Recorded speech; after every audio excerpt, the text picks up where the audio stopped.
అదరకొట్టే కారం రంగు రుచి ఆచి కారం పొడి.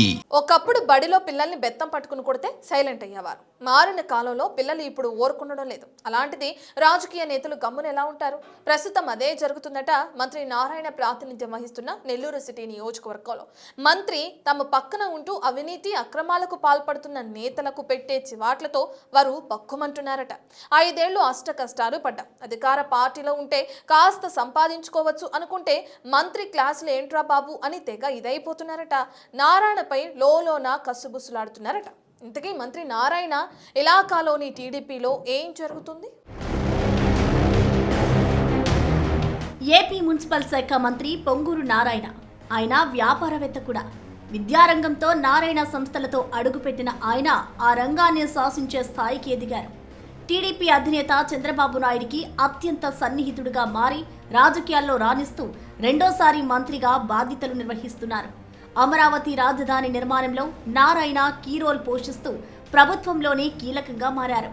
అంత ప్రాధాన్యత సంతరించుకున్న ఆయనపై సొంత నియోజకవర్గం నెల్లూరు సిటీ టీడీపీ శ్రేణులు చిరుబురులాడుతున్నాయట. ఆయన వైఖరి పార్టీలోని నేతలకు మింగుడు పడడం లేదని టాక్ నియోజకవర్గంలో నడుస్తోందట.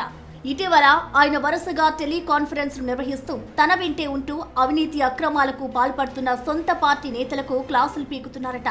దాంతో తెలుగు తమ్ముళ్లు తీవ్ర నిరుత్సాహానికి గురవుతున్నారట.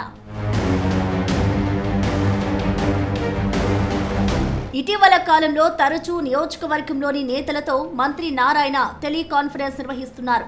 1-2 సార్లు కాదు, 10ల సంఖ్యలో కాన్ఫరెన్స్తో నేతలు బేజారెత్తిస్తున్నారట. ఇసుక మాఫియాతో తెలుగుదేశం పార్టీ నేతలకు సంబంధాలు ఉన్నాయని ఇటీవల మంత్రి దృష్టికి వెళ్లినట్లు సమాచారం. దీంతో ఆయన తక్షణం దిద్దుబాటు చర్యలు చేపట్టారట. మీ సంగతి అంతా నాకు తెలుసు, పక్కా సాక్ష్యాలు ఉన్నాయి, అవినీతికి పాల్పడితే సహించేదే లేదంటూ లెక్చర్ ఇచ్చారట.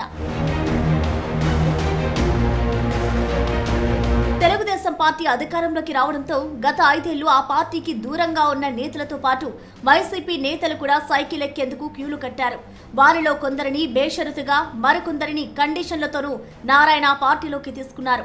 దాంతో ఒకప్పుడు వైసీపీ అయినా పసుపు కండువాలు కప్పుకోవడంతో అందరూ తెలుగు తమ్ముళ్లలాగే మారిపోయారు.